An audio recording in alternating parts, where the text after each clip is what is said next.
He sat at his desk again, like every evening.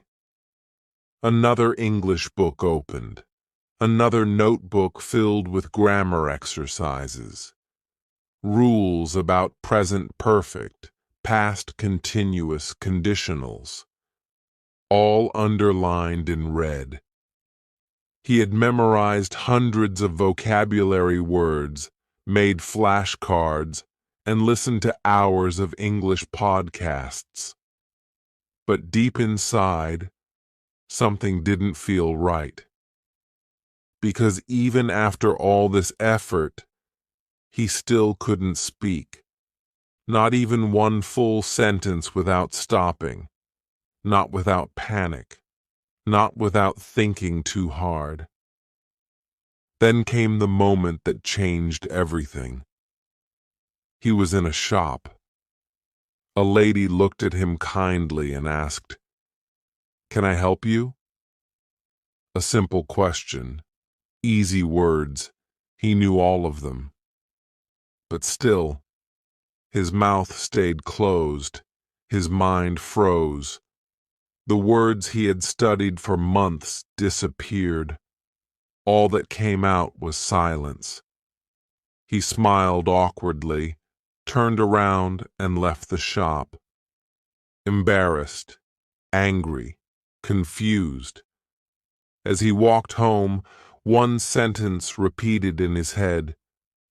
I studied for 2 years, and still couldn't say I need help in real life. And that's when the pain really hit. He thought, why do I know the rules, but I can't speak? Why do I understand English, but my mouth doesn't move? What's wrong with me? The truth is, nothing was wrong with him. This is exactly what millions of English learners around the world feel every day. They've been told to study grammar, memorize lists, and pass tests. But no one told them the real secret to fluency. They start to believe it's their fault. That maybe they're not smart enough. That maybe English is too hard for them. But it's not true. The method is broken, not the learner. This chapter connects deeply with so many viewers because almost every beginner watching this video has experienced the same frustration. The silent freeze, the dry mouth, the racing heart, the feeling of failure, and more than that, the feeling of being alone. But now, for the first time, they're hearing their story spoken aloud, and that makes them feel seen, understood, not judged. They stay watching because they want the solution. They want to know how this learner, someone just like them, finally escaped this endless cycle of study and silence. They feel the pain, and now they crave the breakthrough. Chapter 2. The Accidental Discovery. It happened on a normal afternoon. He wasn't looking for answers. He wasn't studying English. He was just sitting in a park, watching people walk by, thinking about giving up. Maybe English just wasn't for him. Maybe he'd always be the person who understands a little, but never speaks. But then he heard it. A voice. Someone nearby was speaking English. A foreign tourist talking to a fruit seller. The learner leaned in and listened. Not the words, but the way the tourist spoke. Simple, natural, not perfect, but free. It was like the words came from inside, not from a textbook. And that's when something clicked. The learner thought, wait, this man isn't using fancy grammar. He's not saying every word perfectly, but he's speaking, he's communicating, and people understand him. That moment hit like lightning. Maybe fluency wasn't about knowing everything. Maybe it was about letting go, about speaking without fear, without waiting to be perfect. For the first time, the learner questioned everything he'd been taught. All those years of focusing on grammar, maybe they were holding him back. He went home and opened YouTube, not to search for grammar lessons, but to search for real people speaking real English. He found a video of someone walking through a city talking about their day. The title said, "English Listening Practice, Walk with Me." He played it, and again, something felt different. The speaker was just talking, describing, laughing, saying things like, "I'm walking to the store. It's a bit cold today.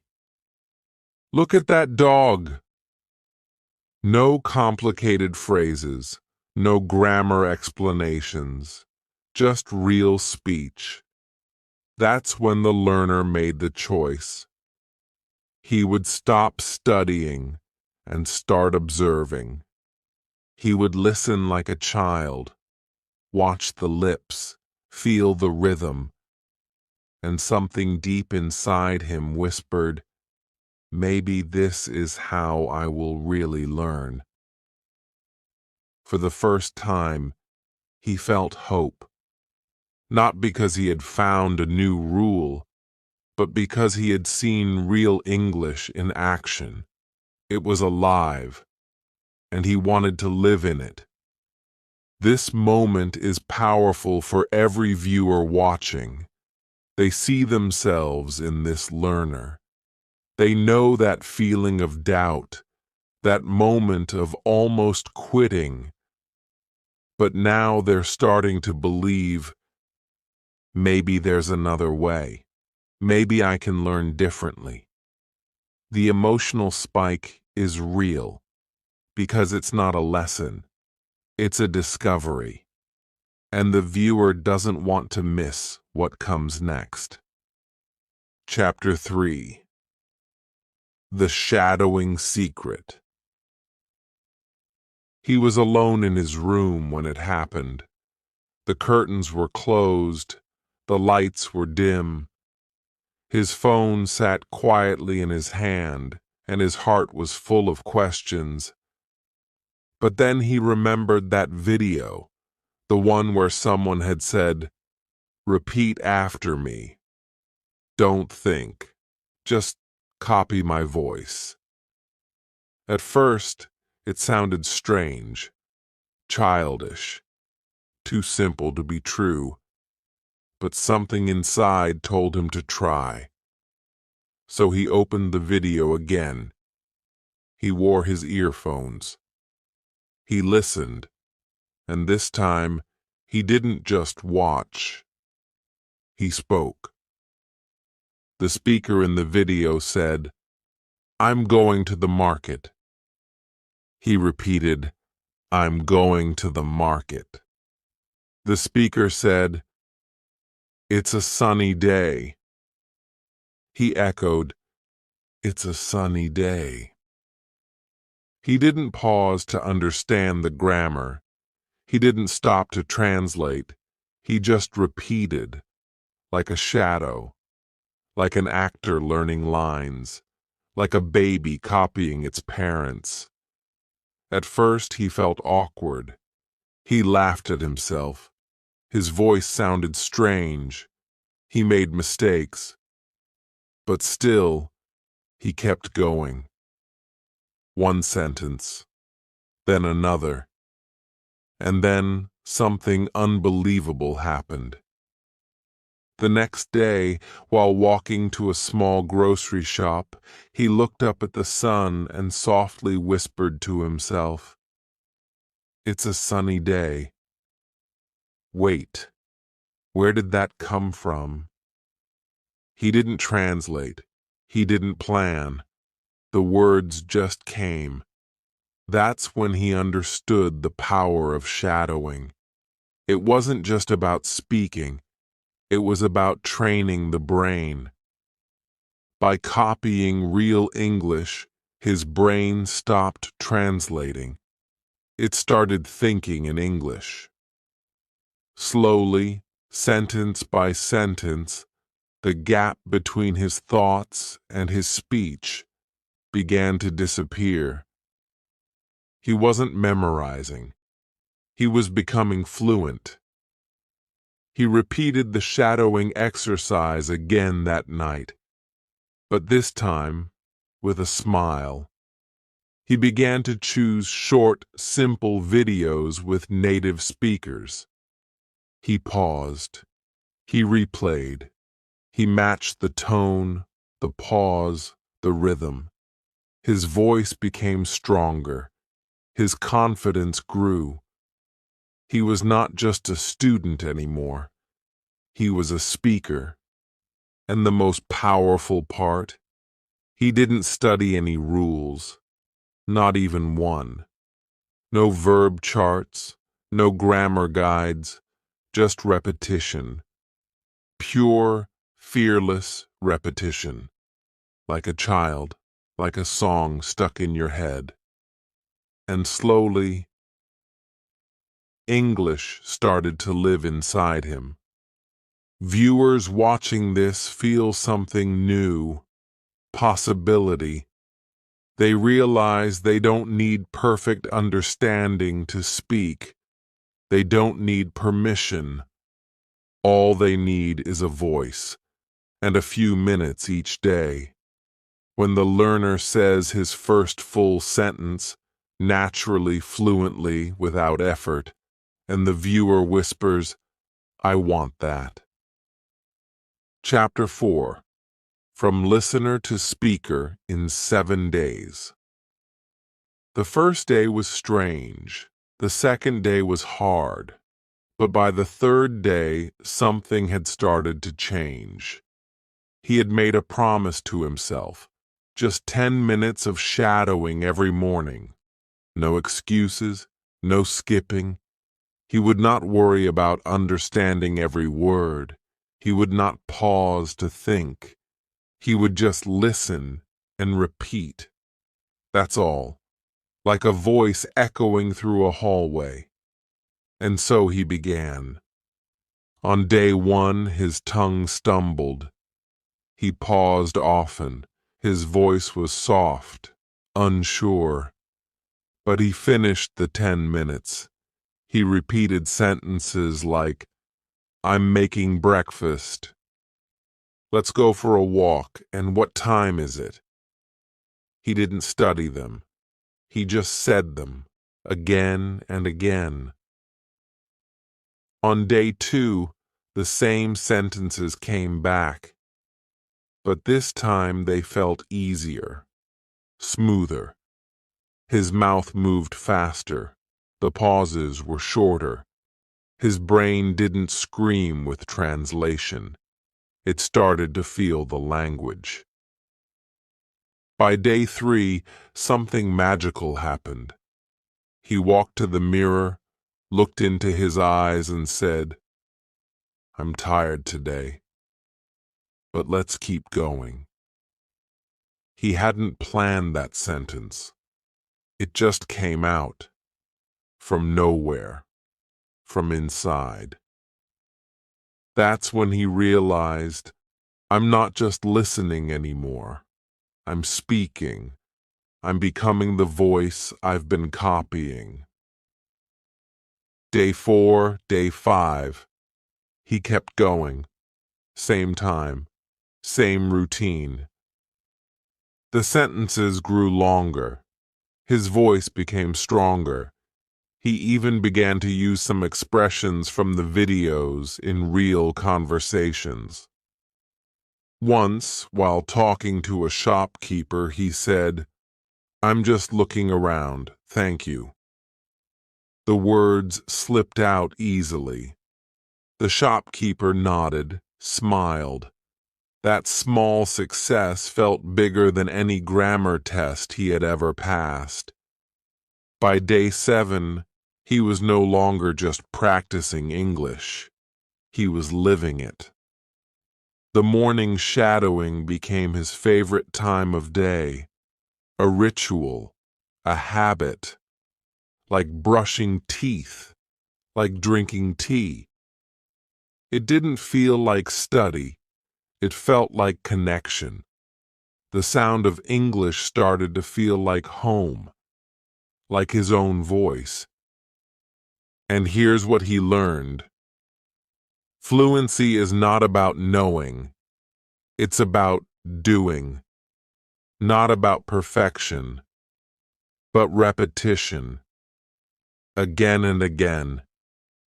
Even if it feels boring, even if it feels slow. Because the brain learns through rhythm, through sound, through daily touch, not through rules on paper. Viewers feel a deep motivation here. They imagine their own 7-day journey. They begin to ask themselves, can I try this? Just 10 minutes a day? When the learner says, I wasn't studying anymore, I was becoming fluent, that moment feels like freedom. A door opening. Chapter 5. Talking to myself in English. It began as a joke. He stood in front of the mirror one morning, tired, his hair messy, his eyes still sleepy. He smiled at his own reflection and whispered, "You look sleepy." Then he laughed. It felt silly, but also real. And that one line opened a new world, because that day he didn't just shadow someone else's voice. He started talking to himself in English, out loud. And for the first time, he wasn't just repeating.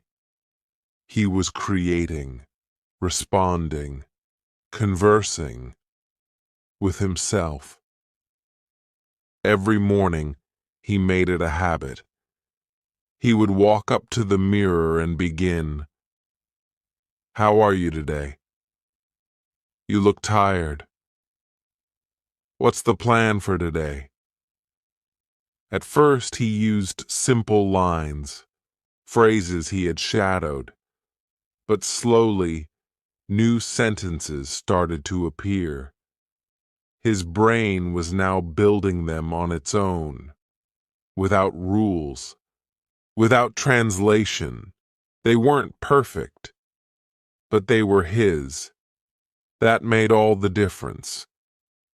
On the 3rd day of this new habit, something powerful happened. He said, "You can do it."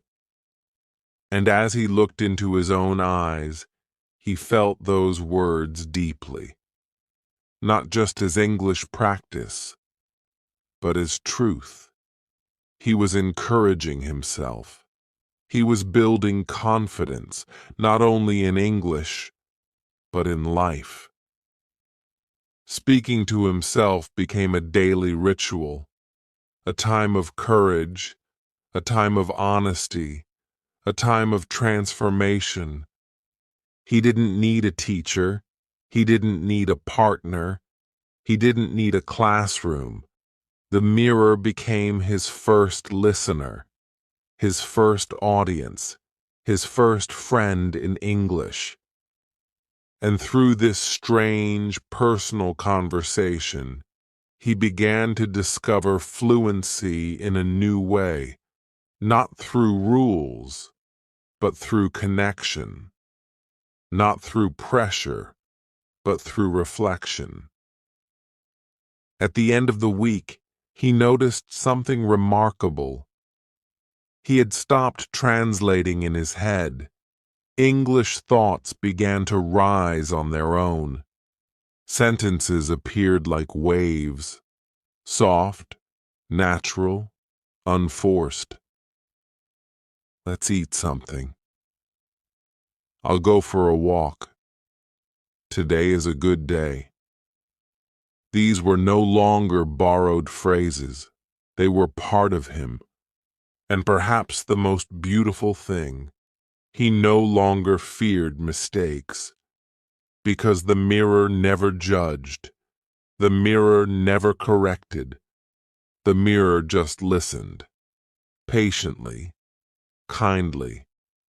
That freedom gave him space to try. And trying gave him strength to grow. Viewers watching this feel a deep emotional pull. They imagine themselves in front of their mirror, whispering, smiling, feeling their own voice take shape.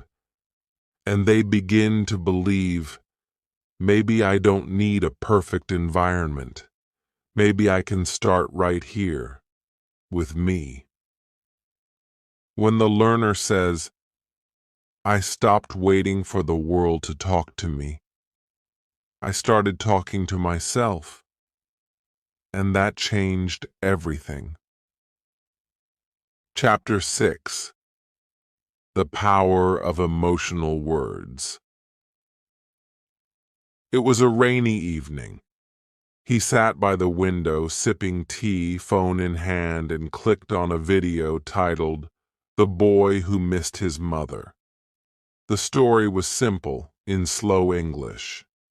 But as he listened, something shifted. The boy in the story cried. The mother whispered, I'll always love you. And suddenly, the learner felt something. He didn't just understand the words, he felt them. That moment opened a new door, because now English was not just a language, it was emotion, and emotion made it unforgettable. That night, he realized something strange. He couldn't remember the 20 new words he had memorized from his vocabulary notebook last week. But he remembered the word miss from the story. I miss you. 3 small words, but full of feeling, full of meaning. He remembered lonely. He remembered hug. He remembered safe. And he didn't just remember the words, he remembered the feeling behind them. He began searching for more stories, real ones, sad ones, happy ones, romantic ones, stories about fear, love, dreams, hope. He didn't need a dictionary anymore. He listened, he cried, he laughed. And with every emotion, a new word stayed in his heart, not just his head. He started writing these words in a special notebook, not as a list, but with the emotion attached, like cold from a story about a homeless man, brave from a story about a girl who spoke up in class, alone from a story of a mother waiting for her son. That's when he discovered the truth. Emotion is memory. When you feel something, your brain makes a deeper connection. It doesn't forget. Because it's not just language anymore. It's life. He wasn't memorizing vocabulary now. He was experiencing it. And it made him more fluent, more natural, more real. One day he watched a love story in English. A line stayed with him. She waited. but he never came. That night, he used it in the mirror. I waited, but you didn't come. His voice cracked. It wasn't just practice. It was healing. The language had touched something deep. And the biggest surprise? He could now use these words in real situations, easily, without thinking, without translation, because they weren't just English words. They were part of his emotions, part of his story. He realized that boring word lists had no soul, but emotional stories, they had fire, and fire stays. Viewers watching this feel it too. They remember their own favorite stories, the ones that moved them, the ones they never forgot, and now they understand why. The emotional spike hits when the learner says, "I didn't study these words, I lived them." That line becomes a turning point, a new way to remember English, a new way to feel connected. Chapter 7. No rules, just repetition. By now he had given up the old way. No more grammar books. No more sitting at a desk trying to understand why the past perfect is used in one sentence and not the other. He no longer cared about getting the rules right. What he cared about now was rhythm, repetition, real words, real feelings, real use. Every morning, he shadowed a video. Every evening, he talked to himself in the mirror. And in between, he repeated sentences in his head. On the street, in the kitchen, while walking to the shop. It wasn't studying. It was living with English. He didn't say, "I must remember this grammar point." He said, "I'll just say it again." The same line, 5 times, 10 times. "What time is it? How was your day? Can I help you?" These became his daily food, not theory, just practical speech. He repeated because it felt natural, because it felt good, and slowly, the fear disappeared. The hesitation faded. He no longer worried about being correct. He only cared about being clear, being confident, being heard. He remembered a time when he had tried to learn conditionals. "If I had known, I would have gone." And he felt lost. But now, he didn't learn the rule. He just remembered a sentence from a story. "If I had seen her, I would have stopped her." He didn't analyze it. He just repeated it. Again and again. Until one day, he used it in real life. And it felt right. It came out like breathing. He learned a new word. He used it 10 times that day. He heard a new phrase. He spoke it into the mirror. He didn't care if it sounded strange. He didn't care if someone laughed. Because now he had discovered the real trick. Fluency isn't about knowing more. It's about using what you already know, again and again. One day a friend asked, "How did you improve so fast?" He smiled and replied, "I didn't study. I just repeated." That answer confused many people, but for him, it was the truth. Repetition changed his life. It made English automatic, like a song stuck in your head, like a rhythm you can't forget. And it didn't take years. It just took consistency, small actions, every day. And most of all, it took courage. The courage to let go of perfection, to be okay with mistakes, to love the process, not just the progress. Because when you stop trying to be perfect, you start becoming fluent. For viewers, this chapter is both a relief and a revelation. They've been carrying the heavy weight of grammar for too long, but now they hear, you don't need to understand everything. You just need to say it, again and again.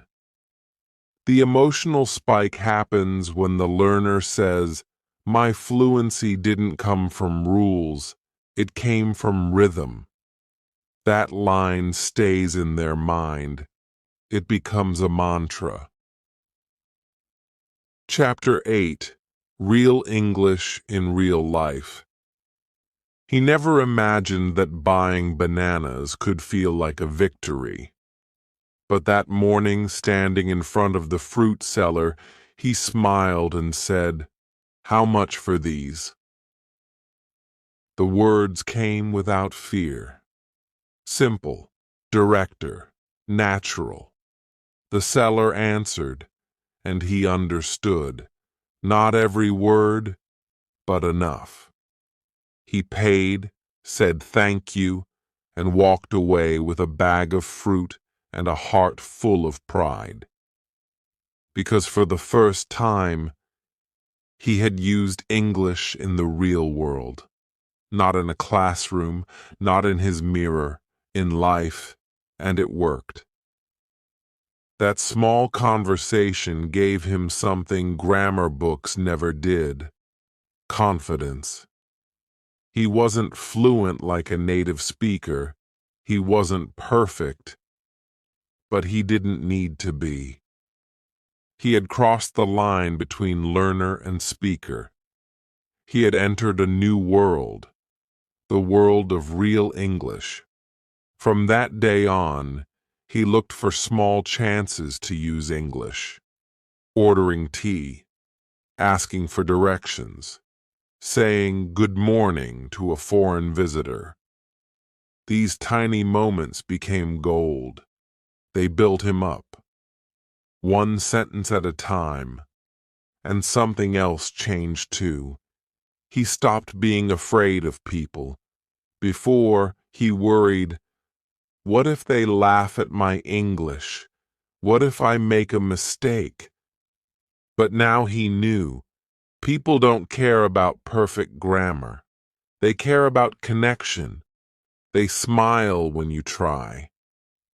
They help when you're stuck. The world became his classroom. The city became his teacher. One day, he met a tourist looking for a hotel.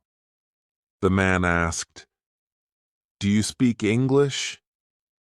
For a second, the old fear returned, but then he nodded and said, a little. I can help. And he did. He explained directions using simple words, gestures, and confidence. The tourist thanked him. And that one sentence, I can help, echoed in his mind all night. Because it wasn't just a sentence. It was proof. He had grown. He started carrying a small notebook. But not for studying. It was for real-life English. Words he used, sentences he heard, things he wanted to say. He would note them down and shadow them later. Not because he had to, but because it felt real, alive. His English was no longer something he practiced. It was something he lived. This chapter deeply touches the viewer's dreams. They want this too. to speak to someone, to ask for help, to travel without fear. And now they believe it's possible. They realize they don't need to move to an English-speaking country to practice.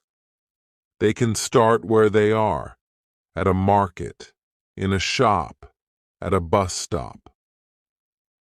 The spike moment arrives when the learner says, "I used English to help someone, and it made me feel proud." That's what every learner wants, not just to speak, but to feel good while speaking. Chapter 9. You don't need to study. You need to speak. He looked back at his journey, the grammar books, the vocabulary lists, the hours spent translating every word in his mind. And then he looked at where he was now, speaking in real situations, shadowing with joy, thinking in English without even trying. And he realized the truth, the final truth that changed everything. Fluency doesn't come from studying. It comes from speaking. He had wasted years trying to be perfect. He used to think, "I'll speak when I'm ready." But now he understood.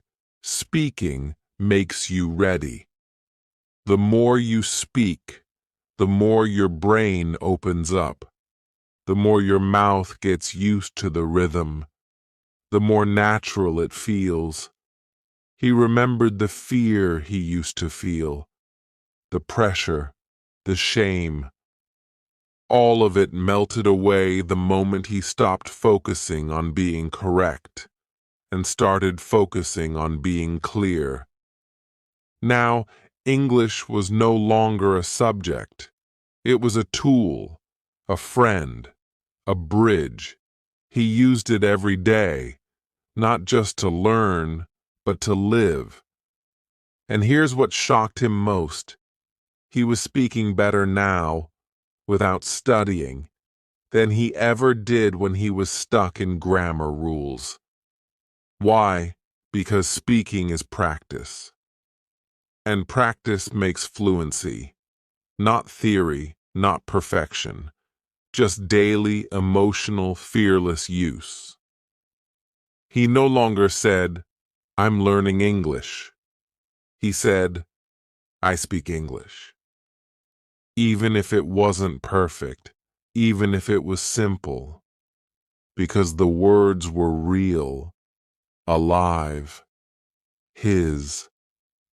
He wanted every learner watching this to understand what took him years to discover. You don't need to study more. You need to speak more.